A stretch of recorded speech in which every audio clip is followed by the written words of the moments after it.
함께 만드는 언론 니네 연합동조화 여기는 국민 TV 함께 만드는 언론 니네 연합동조화 여기는 국민 TV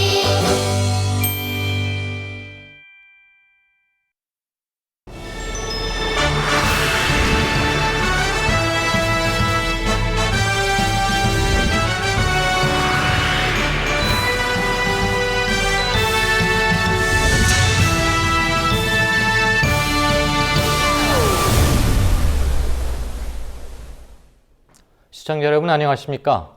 쟁점 토론의 이강윤입니다. 그 많던 분노와 추모는 다 어디로 갔을까요? 여당 추천 몫의 위원들과 공중파는 물론 케이블 방송의 철저한 외면 속에 세월호 청문회가 어제까지 사흘간 진행됐습니다. 선장 탓이었다. 전혀 기억나지 않는다가 되풀이된 사흘이었다고 해도 과언이 아닙니다. 증인들은 모르쇠로 일관하며 책임 떠넘기기에 급급했습니다.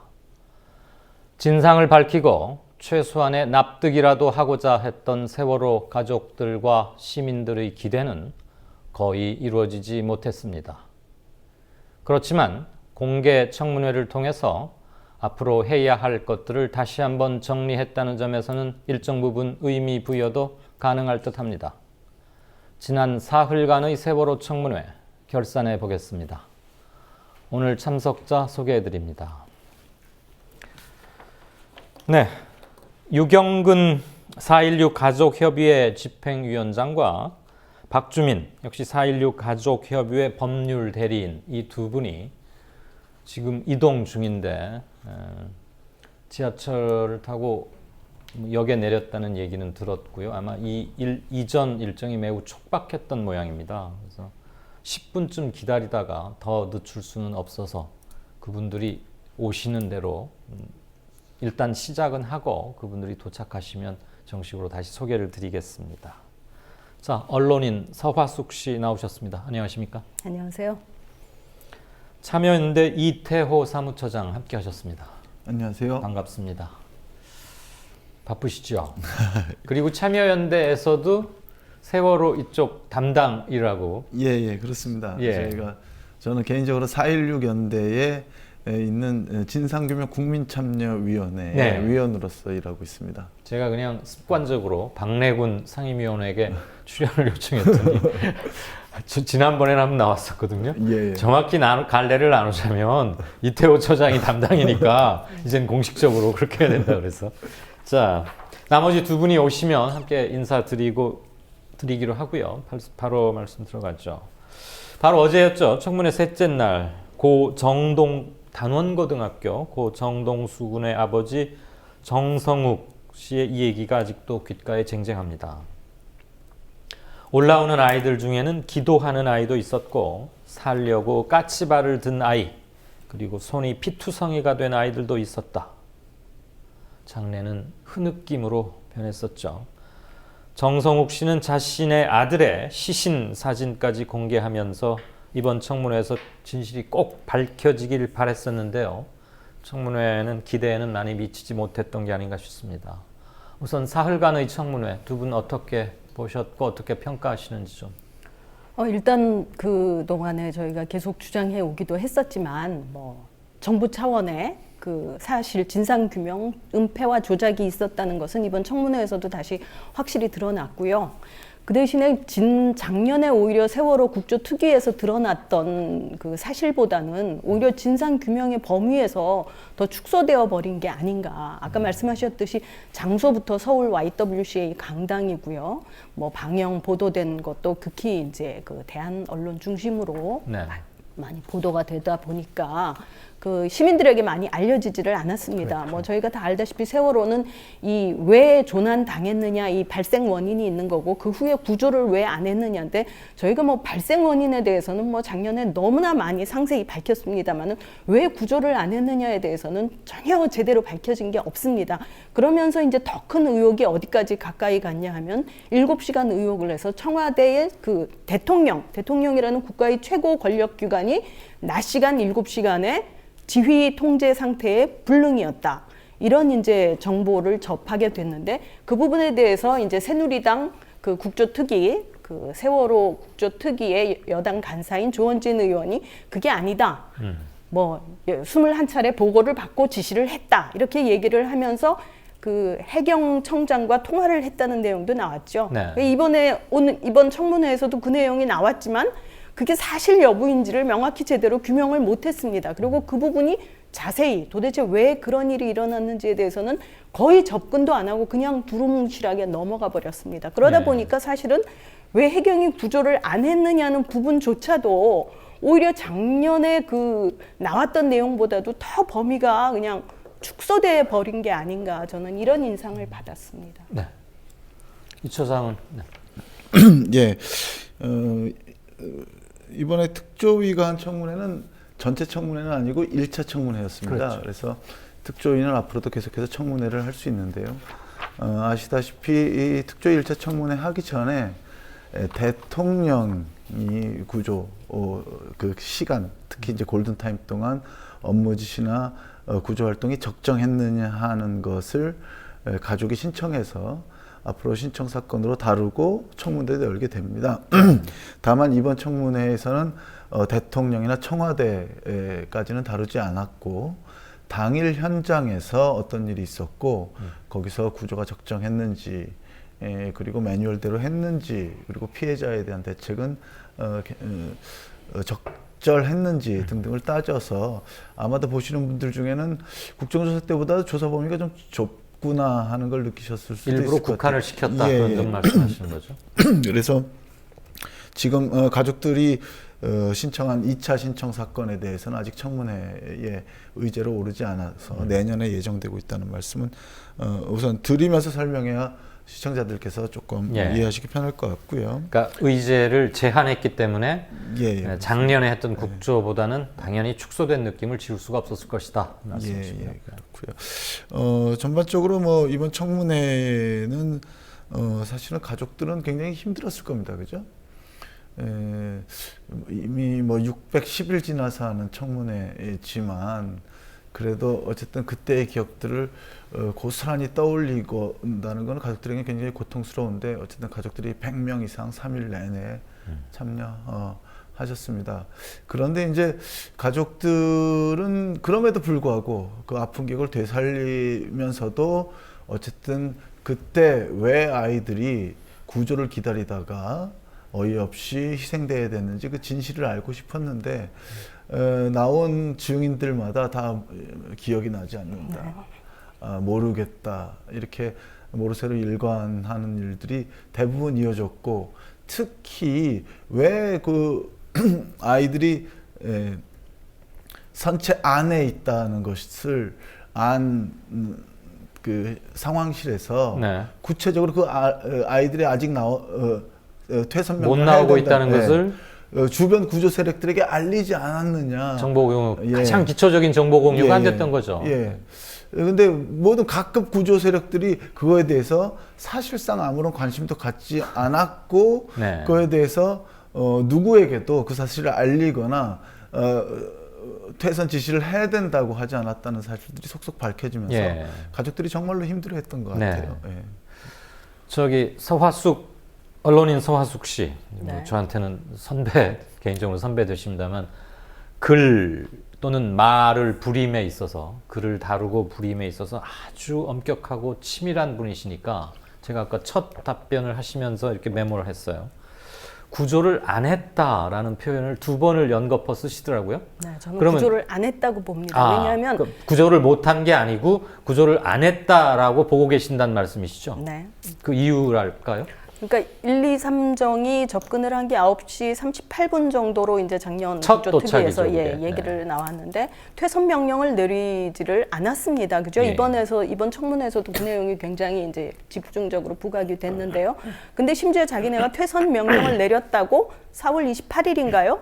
기자회견까지 합니다. 그렇죠. 그거는 그 안 한 것을 은폐하려는 것이죠. 저는 네. 그것은 안 했다고 보고 있고요. 구조를 그리고 못한 게 아니고 안 했다. 그리고 이제 당일날 그 상황을 이번에 집중적으로 한다 그랬는데 사실 이 의문 사항에 대해서는 이미 작년에 다 나왔고 이번에 새로 밝혀질 게 거의 없을 정도로 뭐 가령 10시부터 10시 반 사이에 소방방재청 헬기가 도착했다. 그다음에 11시 58분에 미군 그 헬기, 대형 헬기죠. 구조 시설까지 다 갖추고 있는 헬기 안에 그런 헬기가 도착했다. 그다음에 12시 4분인가요? 그 해군 그 재난 구조대원 잠수까지 할 수 있는 구조대원들이 도착했는데 저녁 7시부터야 이 사람들이 구조 작업에 참여를 하게 됩니다. 근데 그걸 왜 저지했는지에 대해서 명확하게 똑 떨어지게 그 당일날 일인데 네. 그게 여전히 지금도 밝혀지지 않고 있습니다. 예. 이렇게 그 진상 규명이 어렵다는 것은 그건 사실은 구조를 그냥 못하기만 해서 이렇게 할 수 있을까? 안 했기 때문은 아닐까?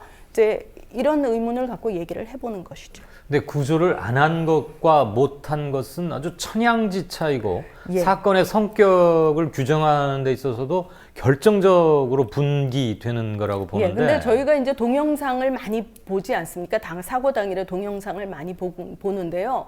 지금 1, 2, 3정이 계속 현장으로 접근하지를 않고 뒤로 물러납니다. 뭐 이번에도 그 얘기가 나왔는데 뭐 조류 때문이었다 그냥 이렇게 하고는 넘어갑니다. 사실 청문회라는 게 사실이냐 아니냐 여부를 정확히 밝혀야 되는데 묻고 대답하면 그냥 넘어가는 실정입니다. 그렇기 때문에 그 의문은 여전히 풀리지 않았고 네. 그 동영상을 봤을 때는 이게 과연 구조를 하는 것일까? 구조를 하는 것이 아니라면 안 했다고 봐야 되는 것이 아닌가 저는 이렇게 판단을 하고 있습니다. 알겠습니다. 혹시 그쪽 그 문제에 대해서 견해 있으시면 네. 저는 뭐 안 했다라고 아직 단정하지는 않겠습니다. 다만 이런 거죠. 그 1, 2, 3정이라는 게 아주 작은 배인데 그렇죠. 사실 많은 전문가들이 지적하기를 그 큰 배에 그 작은 배를 보냈는데 사실은 그게 이제 순찰하는 배라는 거죠. 구조 전문 선박이 아닙니다. 예. 그러면 대형 화재가 났는데 순찰차가 간 격이라는 거죠. 순찰하는 그냥 일반 경찰관이 가서 어떻게 해야 될지 구조 전문 지식도 없고 훈련도 아주 제한적으로 받은 사람들에게 한계가 있었다는 건데 그나마도 그 배 선장이 그리고 그 배에 있는 경찰들이 자기가 구조 책임 선박이라는 것을 모르고 있었다는 게 그 정장, 정장. 네, 정장. 그래서 당연히 어떤 지시를 내리지도 내려야 한다는 것도 몰랐다는 사실이 이번 청문회에서 드러나긴 했는데요. 예. 또 그 1, 2, 3정 정장이 말씀하신 대로 지난번에 사고 이후에 퇴선 명령을 여러 차례 했다라고 인터뷰를 해가지고 사실 국정조사는 그 기반 하에서 이루어졌습니다. 예. 근데 나중에 검찰 조사 과정에서 그게 허위 사실이라는 게 밝혀졌죠. 그랬죠. 그런데 이게 단독으로 한 거냐 하는 게 큰 쟁점이었습니다. 네. 누구의 지시가 있었느냐 아니면 네. 이번 청문회 과정에서는 이 기자회견이 지시에 의해서 이루어졌다. 그게 거기까지는 일단 밝혀진 거죠. 이번 그리고 그 성과 중에 직접적으로 지시한 사람은 김문홍 목포 해양경찰서장이다라는 게 밝혀졌고 마지막 날은 해경청장도 내가 지시한 건 맞다. 근데 거짓말을 하라고 지시한 건 아니다. 사실대로 말하라고 지시했는데 1, 2, 3 정장이 거짓말을 한 것이다라고 빠져나가긴 했습니다만은 정말 이 청문회에서 답답했던 것은 사실은 모든 구조에 대한 책임이 1, 2, 3 정장이라는 아주 말단 정장에게 다 책임 지어주는데 억울하게도 그 책임을 지게 된 정장. 예. 그리고 사실 항소심 유일하게 현재 구속돼 있고 네. 항소심 판결에 따르더라도 항소심에서 1, 2, 3 정장의 형량을 깎아줬거든요. 깎으면서 재판부가 이 사람만 책임질 일이 아니라고 봤기 때문에 형량을 깎아주고 대신 국가 전체의 책임은 더 인정하는 판결을 했던 것인데 이상하게 이 1, 2, 3 정장이 모든 것을 모르쇠로 일관할 뿐더러 자기 외의 책임에 대해서 발언을 하는 것을 너무도 일관되게 거부하고 있어서 가족들이 듣다 못해가지고 제발 너 혼자 책임지지 마라.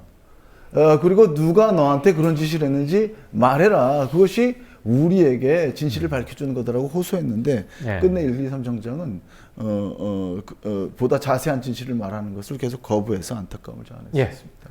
지금 이태호 차장 발언 도중에 두 분이 오셨습니다. 착석하시죠? 네. 이 차장, 경찰 또는 화재 119 뭐 이런 걸로 치자면 순찰차가 간 격이라고 비유를 해주셨는데 123 정, 함정 이렇게 하는데 함은 200톤 이상이고 이제 그 아래가 정 이렇게 나누는 거죠.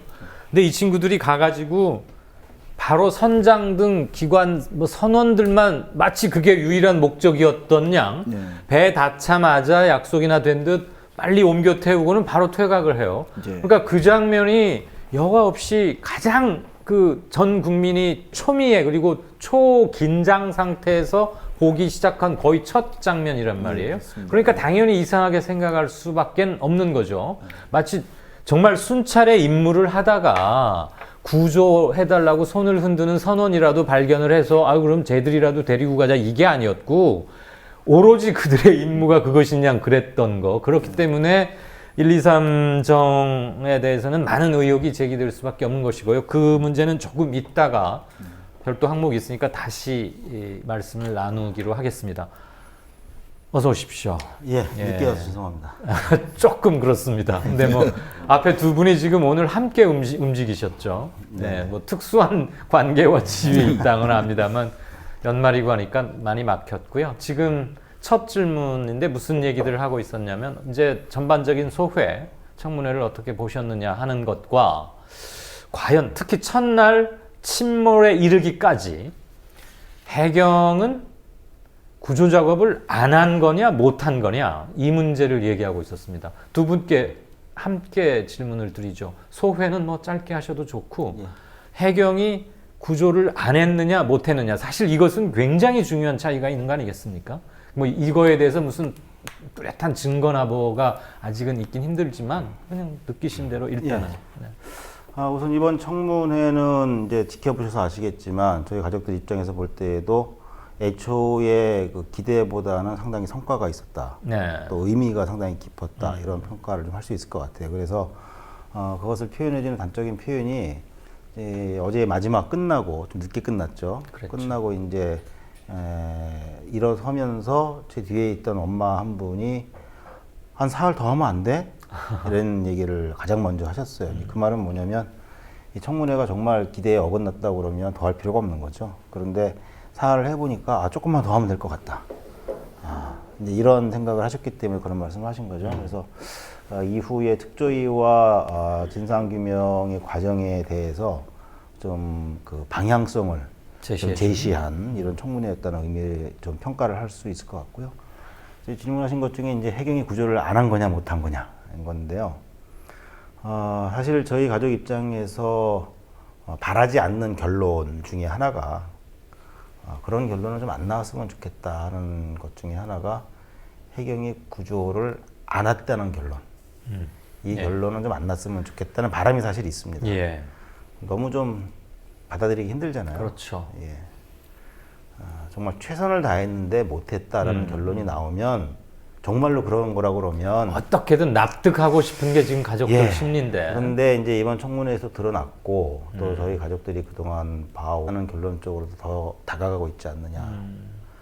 특히 이번 청문회에서도 그 해경의 증인들 하는 그 답변들이나 또 그들이 일관적으로 보고 조사해보고 한 거에 따르면 구조를 못했다기보다는 구조를 안 했다 보여주는 태도 이걸 통해서 분명히 무언가가 있다고 하는 생각을 떨쳐버릴 수가 없습니다.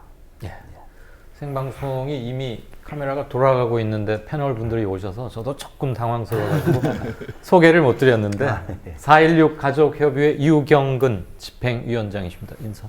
반갑습니다. 그리고 4.19 가족협의회 법률 대리인 맡고 계시죠? 박주민 변호사님입니다. 안녕하십니까? 질문 바로 드리죠. 미디어 협동조합의 조합원이기도 합니다. 그러셨나요? 그 사실은 방금 이제 유경근 집행위원장님 말씀하셨던 것처럼 청문회가 시작되기 전에는 청문회에 대한 기대가 그렇게 높진 않았습니다. 왜냐하면은 뭐 해수부가 작성한 것으로 추정되는 문건이 드러났었고 그랬죠. 그 전후로 계속해서 특조위 활동을 방해하는 움직임이 많았었습니다. 당연히 이제 준비가 부실하게 될 것이라고 생각을 했었고 어려운 상황에서 이뤄지는 청문회인 만큼 기대하기가 어려운 것 아니냐라는 생각을 가졌었는데 예상 외로 쟁점들이 새롭게 부각되는 쟁점들이 있었고요. 그랬죠. 물론 네. 뭐 확실하게 명징하게 어떤 결론까지 난 건 아닙니다. 근데 뭔가 더 밝혀낼 수 있겠구나라고 생각되는 그런 쟁점들이 드러났다는 명확한 숙제를 찾았다는 것만 해도 맞습니다. 굉장히 중요한 성과인 예. 거죠.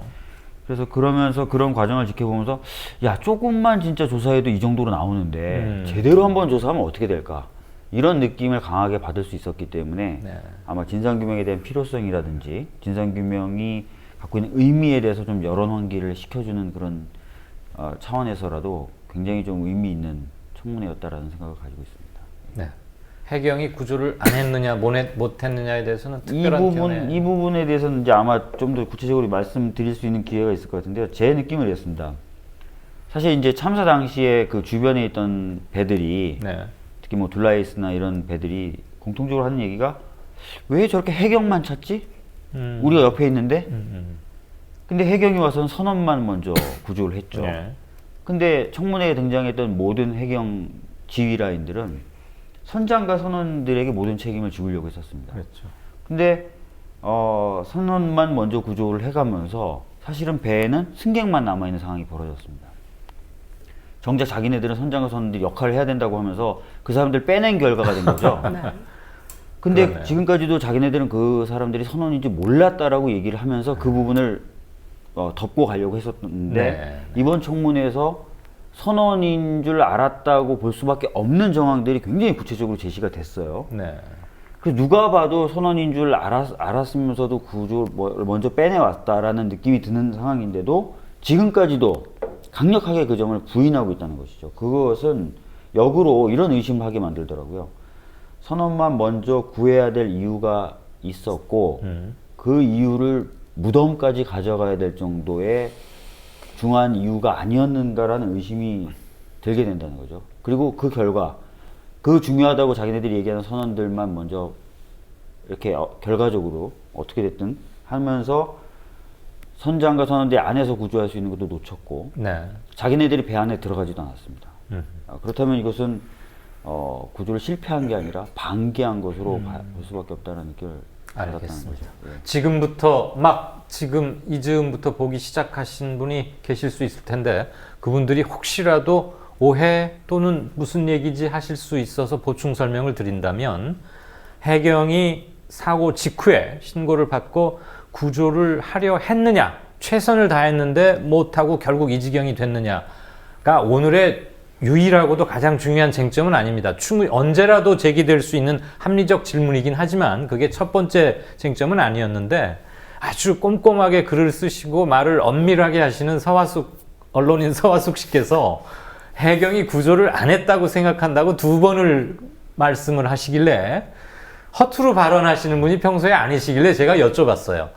해경이 구조를 안 한 것과 못한 것은 정말 어마어마한 차이가 있으니까 만약에 안 했다면 이건 결과적으로 살인 행위인 거 아니겠습니까? 결과적으로 못했다면 최선을 다한 거지만 그래서 아까 유가족이신 또 이혜은이 아빠께서도 차라리 우리는 그런 게 아니라는 심정을 밝혀주셨기 때문에 조금 대단히 민감할 수 있는 부분이어서 이 문제는 그렇게 해서 지금 견해를 여쭤봤다는 것을 밝히고요.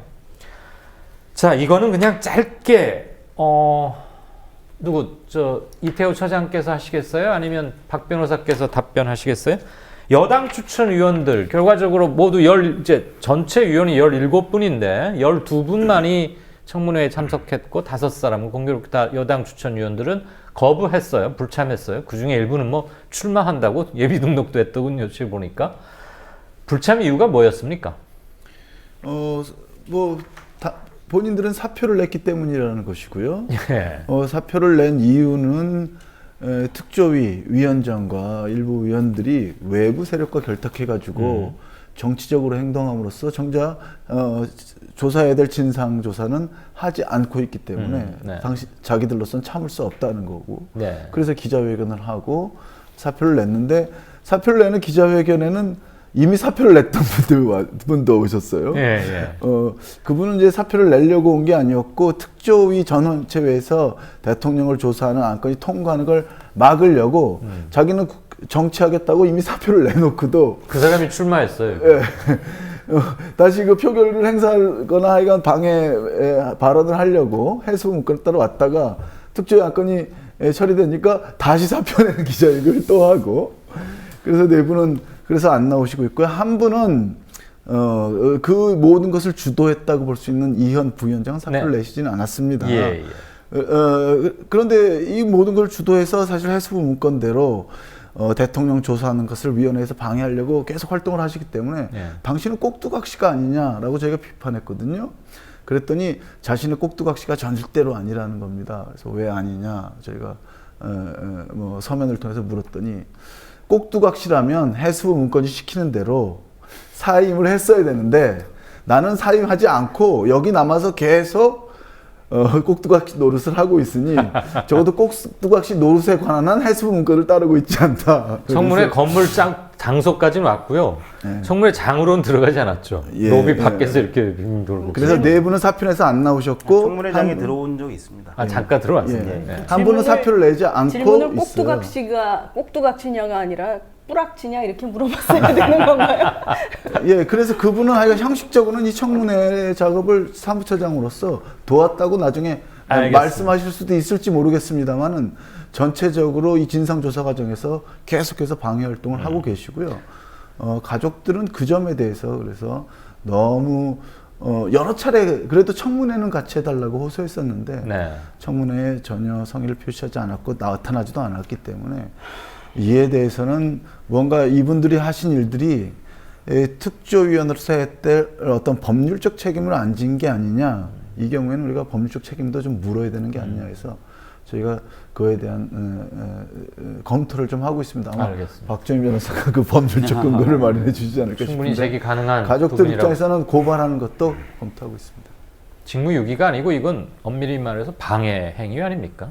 예, 그 특별법에 특조위 활동을 방해하는 것은 처벌하게 되어 있죠. 네. 예.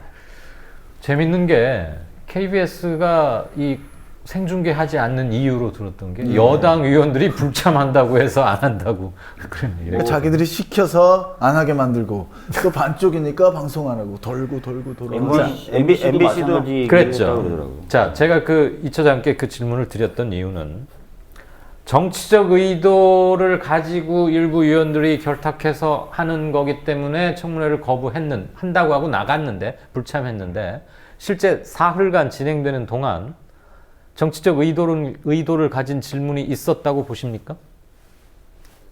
서화석 정치적 의도를 가진 질문이라고 이 사람들이 하는 얘기는 사실 대통령의 7시간에 대한 질문이죠. 바로 그거죠. 네.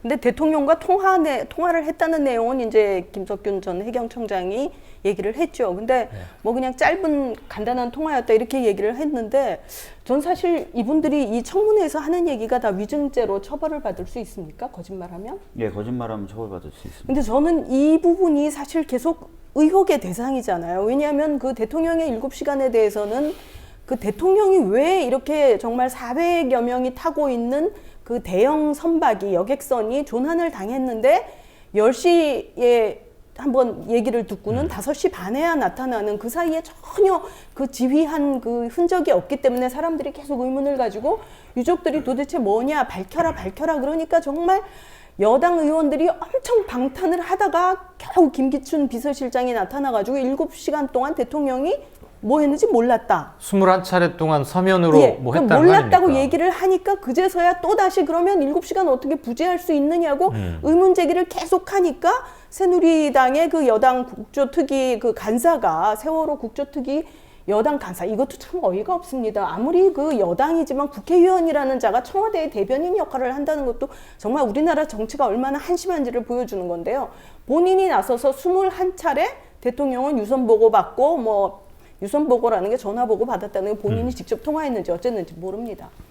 그러고는 이제 서면 보고 이거 팩스 날렸다는 건데 이것도 본인이 직접 받는지 안 받는지 확인 안 됩니다. 그러는 와중에서 나온 얘기가 10시 반에 해경청장에게 통화를 해가지고 특공대를 투입해서라도 샅샅이 다 구해내라 이렇게 지시를 내렸다는 얘기입니다. 네. 근데 이번에도 그 발언 내용은 딱 그렇게 짧게 통화했다 이렇게만 얘기를 하고 있어요. 마치 직접 통화한 것처럼. 그런데 과연 10시 반에 해경청장에게 특공대를 투입해서라도 그 다 구해내라 얘기를 했는데 뭐 소방방재청 헬기, 미군 헬기, 그 다음에 해군 재난구조대까지 오후 7시가 되도록 구조작업에 투입이 못 됐단 말입니다. 이게 과연 대한민국에 이렇게 정말 그 레임덕도 오지 않은 박근혜 대통령 정부 밑에 공무원들이 할 일인가?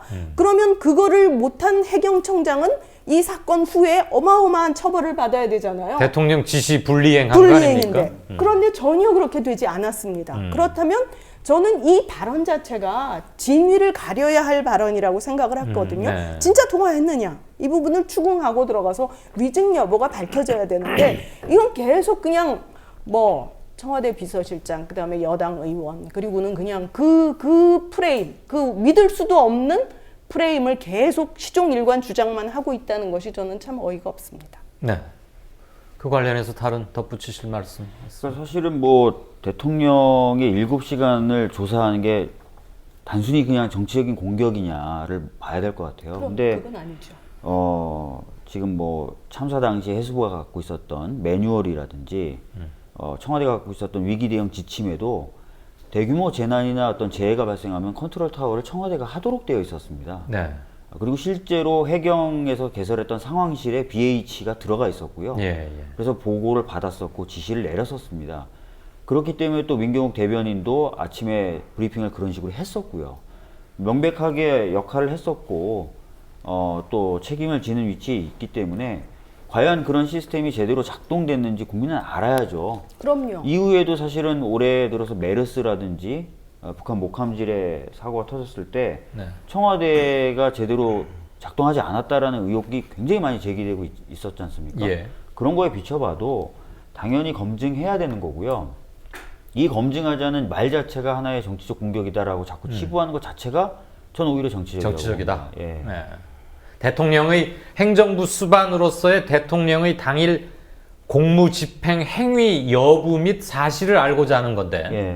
그거는 그래서 근무 시간이었어요. 그럼 물론이죠. 보통 공무원들이라면 당연히 근무해야 되는 시간이고 예. 그 근무 시간에 뭘 하셨냐, 제대로 보고 받으셨냐, 제대로 지시하셨냐를 명확하게 좀 보여달라라는 게 왜 정치적인 공격이 되는지 알 수가 없다는 거죠. 네. 예를 들어서 9.11 테러 때도 관련돼서도 부시도 조사를 받았었거든요. 그렇죠. 1시간 받기로 했는데 3시간 예. 28분간이나 나중에 예. 늘려서 받았죠. 그걸 뭐 그때 조사했던 사람이 부시가 그 테러를 했다고 조사를 했던 게 아니잖아요. 그렇죠. 제대로 보고받고 움직였는지를 확인해 본 건데 왜 우리나라는 그걸 하면 안 되냐 이거예요. 근데 그때 그쪽은 미국 대통령은 행적이 그냥 아주 상세히 드러났잖아요. 행정은 굉장히 뭐 바깥에 있었으니까 다 드러났었죠. 그 플로리다에 있는 마이애미는 초등학교에 가 있다가 근데 뭐 우리나라는 심지어 오늘 이제 그 상케이 서울지국장 그 판결 1심 판결 났죠. 무죄가 그런데 났더군요. 네.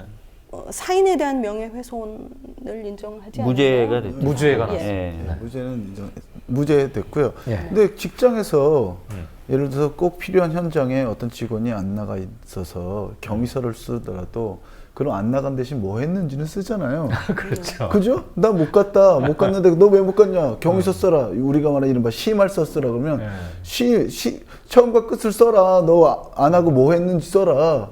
어디 가서 사우나탕 가서 낮잠 자고 있었냐? 써라 하면 써야 되는 거잖아요.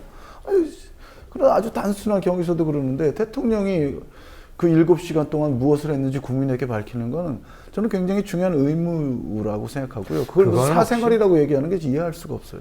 근무 시간 중에 대통령이 무슨 업무를 처리하고 있었는지는 그런 건 혹시 행정정보 공개 대상 그런 거 아닙니까? 그러니까 뭐 법진- 감사원이나 이런 데서도 해보려고 했는데 제공이 안 된 거죠. 그래서 이 논리를 확장시켜 보면 예를 들어서 어느 장관이 업무 시간에 자리에 없어요. 예. 거기에 대해서 알고 싶다 그러면 명예훼손이 되는 겁니다.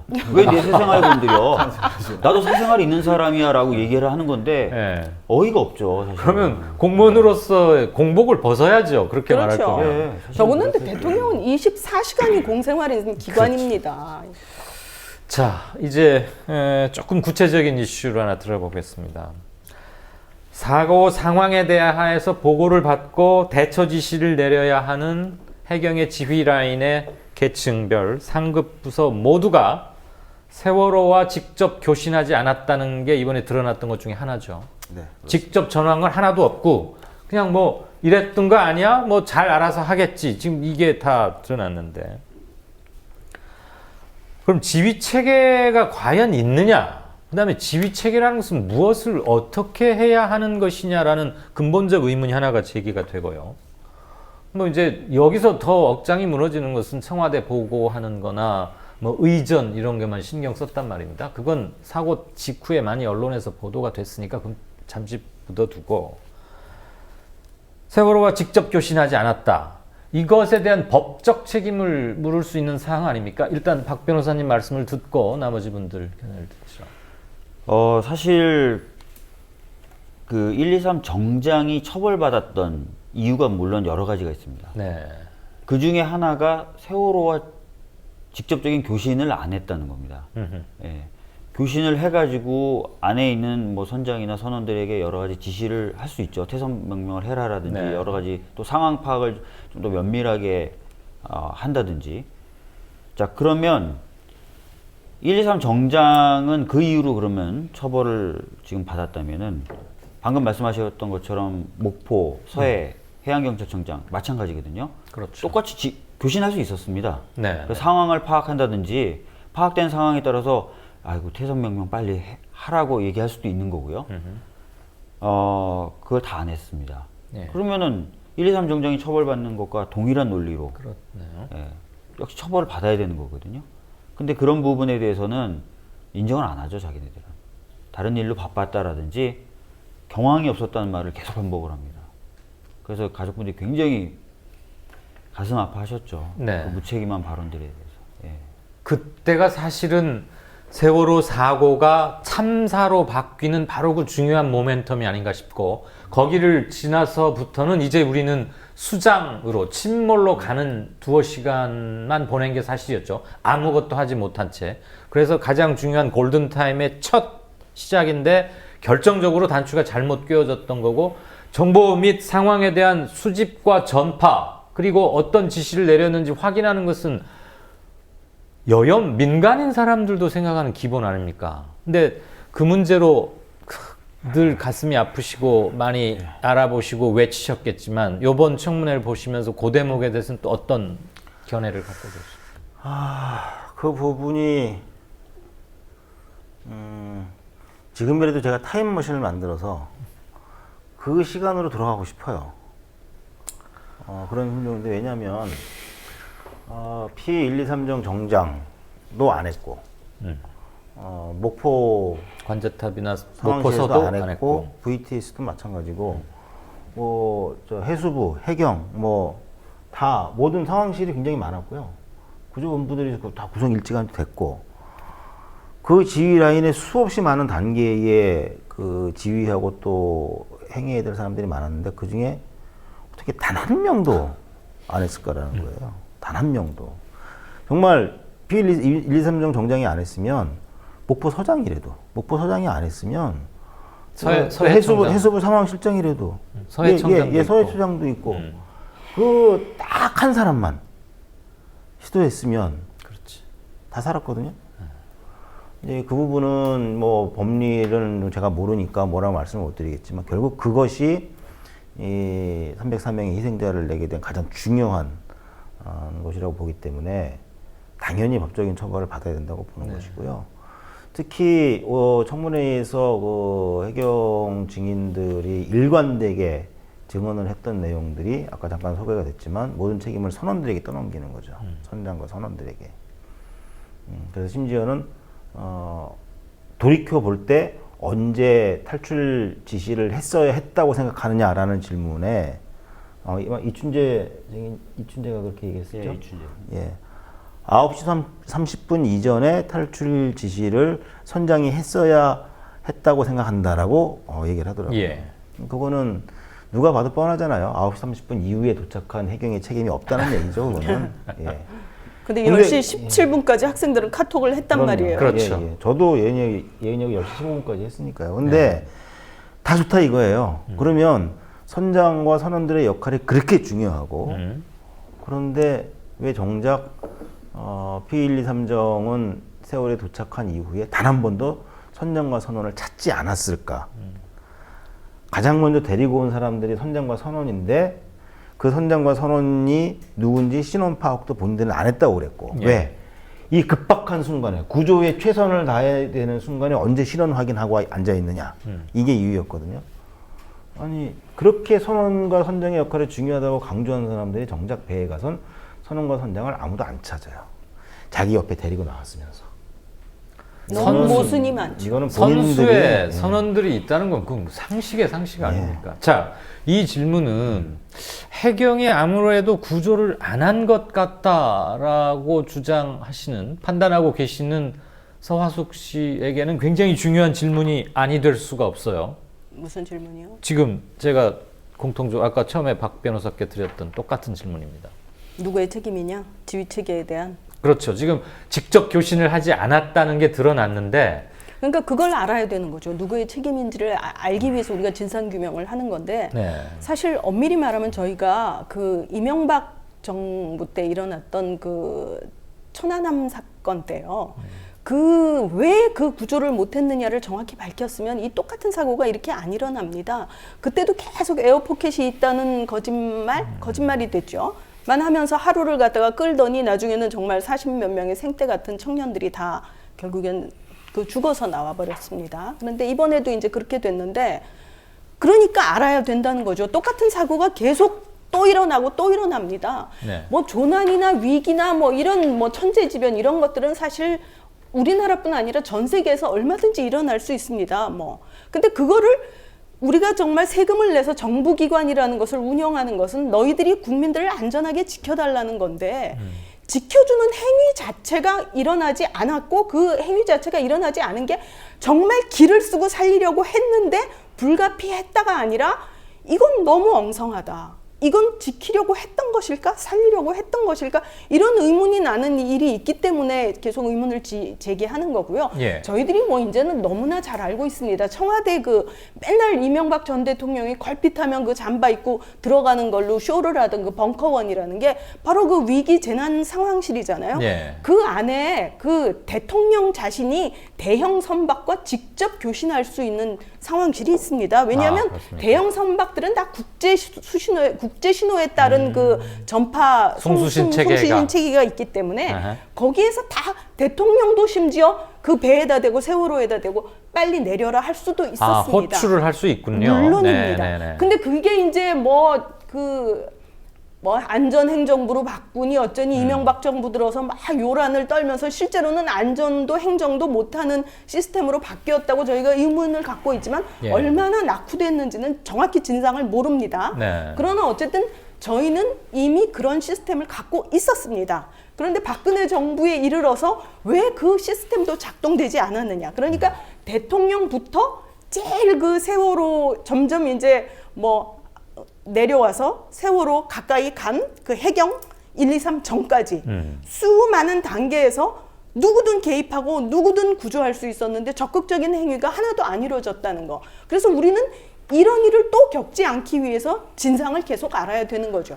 그리고 물론 그 책임은 누구에서부터 있느냐는 다 책임을 져야 되는 거죠, 당연히.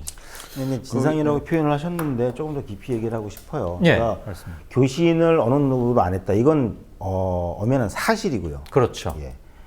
교신을 안 한 것 자체는 그러한 의무와 책임을 지고 있는 지휘라인의 책임자들은 당연히 법적인 책임을 져야 하고요. 그건 이제 그런 조치들이 곧 취해질 거라고 봅니다. 특조위 예. 차원에서. 특조위에서 예. 당연히 법적인 근데 이제 고발을 하지 않겠습니까? 예. 그거는 뭐 저희들이 요구했고 네. 특조위가 안 하면 저희라도 할 테니까요. 예. 그거는 뭐 당연히 법적인 처리 가능하다고 보고 있는데요. 그러면 교신을 안 한, 그러니까 상황 파악을 제대로 안 하고 대응을 못한 그 사람들, 공직자들을 처벌하면 끝나느냐? 물론 처벌해야죠. 예. 그래야 나중에 딴 사람들은 겁이 나서라도 제대로 하겠죠. 그런데 첫 질문과 연관이 되는 건데 아무도 안 했잖아요. 그 수많은 사람들 가운데. 그렇죠. 이걸 어떻게 해석을 할 수 있냐면 저희가 볼 때에는 누가 하지 말라고 지시했나? 그러지 않고서야 어떻게 모두가 다 똑같이 안 하고 심지어는 지금까지 600일이 훨씬 지난 지금까지도 그 안 한 사실을 인정을 하면서도 그것이 왜 죄가 되냐고 떳떳하게 대드는 모습들, 일관적으로 모든 사람들이. 예. 야, 이거는 그렇게 하라고 누가 뒤에서 리모컨으로 조정하지 않는 이상 사람이라면 어떻게 저렇게 할까? 라는 몇 가지 생각이 들거든요. 그래서 교신을 안 한 것도 처벌해야 되지만 정말 파고 들어가려면 왜 교신을 안 했는지 그 이유까지도 분명히 파고 들어가야 한다고 보는 거고요. 이게 또 한 가지 처음 주셨던 질문 가운데 좀 결부가 되는 건데, 이제 청와대가 막 7시간 표현하실 거 이렇게 했는데, 뭐 사족이긴 합니다만, 저희 가족들이 대통령의 7시간에 대해서 직접 표현한 적도 없고요. 이번에 특조위가 문제가 됐을 때에도 특조위에서 대통령의 7시간을 조사하겠다고 한 적도 없지요. 청와대의 대응 적정성 여부를 조사하겠다라고 했더니 대통령의 7시간이라는 표현을 처음 꺼낸 사람이 바로 여당 의원들입니다. 예. 그 사람들이 꺼낸 거예요. 그리고 그게 아니라고 공식적인 회의, 공개 회의에서 그게 아니라는 것을 2시간 이상을 설명을 하고 납득을 시키려고 했지만 그래도 결국 대통령이 7시간 하려고 그러는 것이 아니냐라는 것을 이슈화 시킨 사람들이 그 사람들이에요. 네. 그리고 오히려 정치적이라고 자꾸 그러는데 대통령의 7시간을 정치적으로 활용한 사람들이 여당 의원들입니다. 이 부분은 그랬죠. 분명히 좀 네. 짚고 싶고요. 마치 네네. 특조위가 그걸 조사하려고 그랬는데 여당 의원들이 반대한 게 아니고요. 그 사람들이 먼저 이슈화 시켰고 정치적으로 또 홍보하면서 활용을 했다는 점 분명히 짚고 싶고요. 이제 하여튼 이 청와대가 이 참사 당시에 어떻게 대응을 했느냐, 그 뭐 7시간이 됐든 10시간이 됐든 그 당일날 이 문제가 갖는 의미는 또 하나가 있습니다. 물론 이제 말씀하신 대로 정말 얼마나 제대로 대응했느냐, 뭘 지시를 했느냐, 제대로 기능을 했느냐를 밝혀내는 거 중요하죠. 이건 이게 근본적인 대책을 세우기 위한 전제 조건이니까요. 그런데 저희들이 들여다보면서 의심이 가는 게 또 하나가 있어요. 제대로 작동을 했느냐 안 했느냐 여부도 중요한데 오히려 더 나아가서 당일날 세월호 참사의 구조를 방해한 것은 아니냐라는 데까지 저희는 생각을 하고 있습니다. 방해까지? 네, 왜냐하면 이미 드러났지만 그 당일날 청와대와 해경 또는 이 현장에 나온 사람들하고 100통이 넘는 통화가 이루어졌습니다. 네. 그리고 그 대부분의 통화 내용들은 심지어는 표현을 다른 거 하지 말고 영상 찍어 보내, 뭐 보고해, 어떻게 됐어, 이런 내용들이 주를 이루고 있어요. 그래서 저희가 뭐 뚜렷한 물증이 있는 건 아니지만 정황상으로 볼 때 제가 그런 문제 제기도 했는데 CN235기가 떠서 촬영을 하고 있었죠. 거기서 찍은 영상들을 계속 청와대로 보낸 것은 아니냐. 물론 그게 잘못된 건 아닙니다. 보낸 것 자체가 잘못된 건 아닙니다. 그러나 청와대가 그렇게 100통 이상씩의 통화를 막 수시로 해가면서 무언가를 요구를 하고 영상을 요구를 하고 무슨 정보를 요구를 했을 때 그것이 오히려 거꾸로 그 구조 활동에 방해가 된 것은 아닌가도 저희는 짚고 싶어요. 결과적으로? 예, 그래서 이번 특조위에도 말씀을 드렸습니다만 그 당일날 현장에서 청와대로 보고된 내용들, 영상이든 뭐 문자든 아니면 뭐 이렇게 뭐 보고서든 뭐가 됐든 이런 모든 자료들은 공개돼야 한다. 네. 그래야 아니 보고하는 거를 문제 삼는 게 아니에요. 보고하는 걸 문제 삼는 게 아니라 그 내용을 확실히 알자라는 거죠. 그러면 청와대가 역으로 무엇을 알고 싶어 했는지 또 무엇을 하고 싶어 했는지 또 어떤 역할을 하려고 했는지가 드러날 수 있지 않겠느냐. 그래서 이것도 좀 앞으로 우리가 확보해야 할 그런 과제 또 증거물이 아닌가 싶어서 좀 특조위에다가 또 제안도 했습니다. 조금만 좀 더 예, 보태면요. 아까 사족이라고 말씀하셨는데 듣고 보니까 전혀 사족이 아니네요. 예. 왜 박 변호사 답변하시고 다음 이 처장. 네. 왜 이런 말씀하시냐면요. 항소심에서 이제 아까도 말씀하셨지만 김경일 정장의 형량을 줄여줍니다.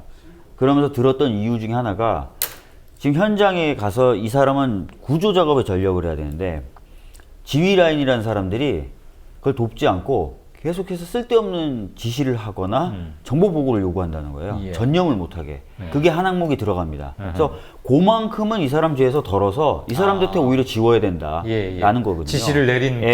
측. 그러면은 같은 맥락으로 현장에 나가 있는 사람들로 하여금 구조를 못하게 하고 영상과 사진을 찍어서 계속 보고하게 만들었다면 청와대가 네. 그만큼은 또 이 사람들이 책임을 져야 된다는 거예요. 구조 업무 집행 방해네요. 예, 예. 이 항소심과 대법원에 인정된 판결의 논리에 따르면 그렇게 된다는 겁니다. 예, 그래서 예. 그 부분이 좀 더 명확하게 밝혀져야 된다는 거고 특히 이제 CN235 얘기를 하신 거는 뭐 저희들은 CN235가 어떤 구조고 뭐 영상 어떻게 보는 이건 저희는 모릅니다. 모르는데 청문회에서 나왔던 얘기가 뭐냐면 이 CN235와 또 다른 비행기, 고정익이라고 하는 이 비행기 두 대가 뭘 했는지를 해경청장이 잘 몰라요. 예. 해경청장이 뭘 했고 누구 지시로 출항했고 뭘 했는지를 잘 모릅니다. 네.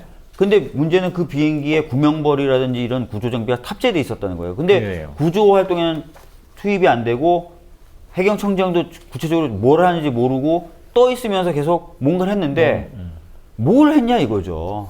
그래서 이제 이런 그 생각을 해보는 거죠. 진짜 뭐 진짜 영상 촬영이나 이런 거에만 집중했던 것 아니냐. 거기 근무일지 같은 건 없나요? 있겠죠. 있을 수 있겠죠. 예, 예. 뭔가 했었을 없진 않겠죠. 뭐 정부에 하다못해 조그만 자동차 하나 움직여도 일지와 목적을 쓰게 있어야 돼 있는 건데 정상이죠. 비행기가 떴다면은 몇 시에 이륙해서 어디 상공에서 무슨 일을 수행했다는 건 아마 기본적으로 남을 거예요. 파일을 어디로 뭐 당연히 이것까지는 있겠죠. 모르겠고 만약에 없으면 없는 것 자체가 죄가 이상한 되잖아요. 거고. 예. 아까 저 오래 기다리셨습니다. 이 처장. 네. 예, 이제 처벌 얘기, 책임과 처벌 얘기 나오다 이제 대통령 책임 얘기까지 나오고 있는데요. 네. 그 사실 책임과 처벌에 관한 것이 3일날 마지막 시간에 큰 쟁점이 됐었습니다. 사흘째 마지막 예. 날. 예. 예를 들어서 선정과 교신도 안 시도했고 퇴선 명령도 안 내렸고 선내 진입도 안 했다. 그래서 123 정장이 유죄 판결을 받았는데 처벌받은 거죠. 거기 이제 재판부가 이런 지시는 꼭 훈련을 안 받아도 상식적인 사람이라면 언제든지 할 수 있는 지시였는데 그걸 안 했다. 그게 이제 처벌 사유거든요. 그러면 123 정장만 그러냐는 거예요. 그 윗선들 다 그러면 상식적으로 선장과 교신하고 있는지 퇴선 명령을 내는지 선제 진입하고 있는지를 챙겼어야 되는데 전혀 챙기지 않았다는 거거든요. 근데 그 사람들이 챙기지 않은 이유가 이거예요. 보고가 안 올라와서 몰랐다는 거죠. 근데 사실은 상식적으로 이 사람들은 다 이 사건의 지휘 책임자인데 지휘 통제에 책임이 있는 사람들인데 보고가 안 올라오면 지휘자로서 그것을 왜 보고 안 하는지 챙겼어야 되는 그렇죠. 거죠. 그리고 그거는 꼭 보고가 올라와서가 아니라 상식적인 사람이라면 훈련을 안 받아도 그걸 챙기게 돼 있는 건데 챙기지 네. 않은 것이 되는 거죠. 근데 그럼 보고가 안 올라와서 지시를 안 내렸다. 이 사람들의 말이 성립하려면은 화상이든 영상이든 안 올라와도 보고가 안 오르니까 챙기지 말았어야 돼요.